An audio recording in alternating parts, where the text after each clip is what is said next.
നമസ്കാരം. നമ്മുടെ ഇന്നത്തെ തലമുറയുടെ വിവാഹ സങ്കല്പങ്ങൾ അടിമുടി മാറിയിരിക്കുകയാണ്. വിവാഹം കഴിക്കാതെ ഒരുമിച്ച് ജീവിക്കുന്ന ലിവിങ് ടുഗദർ രീതികളൊക്കെ വർദ്ധിച്ചു വരികയാണ്.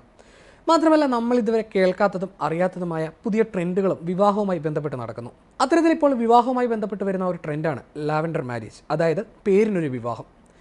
എതിർലിംഗത്തിൽപ്പെട്ടയാളുമായി വിവാഹത്തിലിരിക്കെ തന്നെ അവരുമായി യാതൊരു തരത്തിലുള്ള പ്രണയമോ ശാരീരിക ബന്ധമോ ആ തരത്തിലുള്ള അടുപ്പമോ ഈ ബന്ധത്തിൽ ഉണ്ടാകില്ല. അത് ആദ്യം തന്നെ വിവാഹം ചെയ്യാൻ ഉദ്ദേശിക്കുന്ന ആളോട് വ്യക്തമാക്കി ഇരുവരുടെയും സമ്മതപ്രകാരം തന്നെയാണ് ഈ വിവാഹം നടക്കുക. ഇതാണ് ലാവൻഡർ മാരേജ്.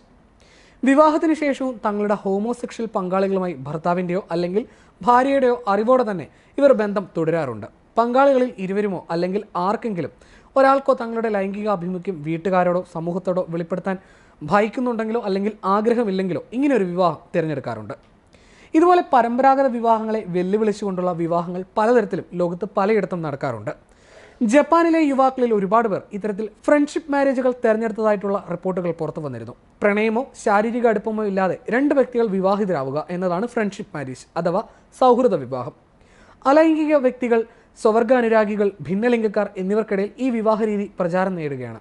ഇത്തരം ബന്ധങ്ങളിൽ പങ്കാളികൾ പരസ്പരം മൂല്യങ്ങളെയും താല്പര്യങ്ങളെയും അടിസ്ഥാനമാക്കി ഒന്നിച്ചു ജീവിക്കുമെന്നും പരമ്പരാഗത വിവാഹങ്ങൾക്ക് ബദലായുള്ള മാർഗമായിട്ടാണ് ആളുകൾ ഇതിനെ കാണുന്നതെന്നും റിപ്പോർട്ട് വ്യക്തമാക്കുന്നു.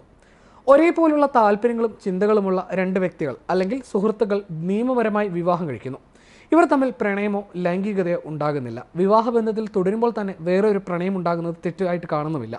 കുഞ്ഞ് വേണമെന്ന ആഗ്രഹം ഉണ്ടാകുമ്പോൾ ആർട്ടിഫിഷ്യൽ ഇൻസെമിനേഷൻ പോലുള്ള മാർഗ്ഗങ്ങളെയും ഈ ബന്ധത്തിലുള്ളവർ തിരഞ്ഞെടുക്കുന്നു. ഇതാണ് ഫ്രണ്ട്ഷിപ്പ് മാരേജ് കൊണ്ട് ഉദ്ദേശിക്കുന്നത്.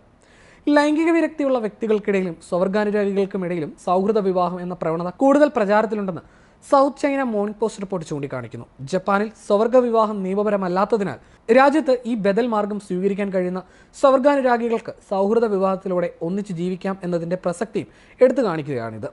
വിവാഹം കഴിക്കാൻ തയ്യാറല്ലെങ്കിലും സമൂഹത്തിന് മുന്നിൽ സ്ഥിരതയുള്ളവരും പക്വതയുള്ള വ്യക്തി എന്ന ചിത്രം സൃഷ്ടിച്ചെടുക്കുന്നതിനും മാതാപിതാക്കളെ പ്രീതിപ്പെടുത്തുന്നതിനും വേണ്ടി വിവാഹം ചെയ്യുന്നവർക്ക് സൗഹൃദ വിവാഹം ഒരുതരം രക്ഷപ്പെടൽ കൂടിയാണ്. ജപ്പാനിൽ അവിവാഹിതരായ സ്ത്രീകൾക്ക് കുട്ടികളെ വളർത്തുന്നത് ബുദ്ധിമുട്ടായതിനാൽ 70% പേരും സൗഹൃദ വിവാഹം തിരഞ്ഞെടുക്കുന്നു എന്നും സൗത്ത് ചൈന മോർണിംഗ് പോസ്റ്റിന്റെ റിപ്പോർട്ടിൽ പറയുന്നു. ഉറ്റ സുഹൃത്തിനെ വിവാഹം കഴിക്കുന്നത് പോലെയല്ല സൗഹൃദ വിവാഹം. പകരം വ്യക്തികൾ പരസ്പരം ആഴത്തിൽ അറിയാനായി ഒരുപാട് സമയം ചെലവഴിക്കാറുണ്ട്. ചെലവുകൾ എങ്ങനെ വിഭജിക്കുന്നു, വീട്ടുജോലികൾ എങ്ങനെ ചെയ്യും, അവർ നിർമ്മിക്കാൻ പോകുന്ന വീട് തുടങ്ങി വീട്ടിലെ ഓരോ വസ്തുക്കളും എവിടെ ആയിരിക്കണമെന്ന് പോലും അവർ ഒരുമിച്ചാണ് ചർച്ച ചെയ്യുക. അത്തരത്തിൽ ചെറുതും എന്നാൽ പ്രധാനപ്പെട്ടതുമായ പല കാര്യങ്ങളും വിവാഹത്തിൽ ഏർപ്പെടും മുന്നേ ദമ്പതികൾ ചർച്ച ചെയ്യും.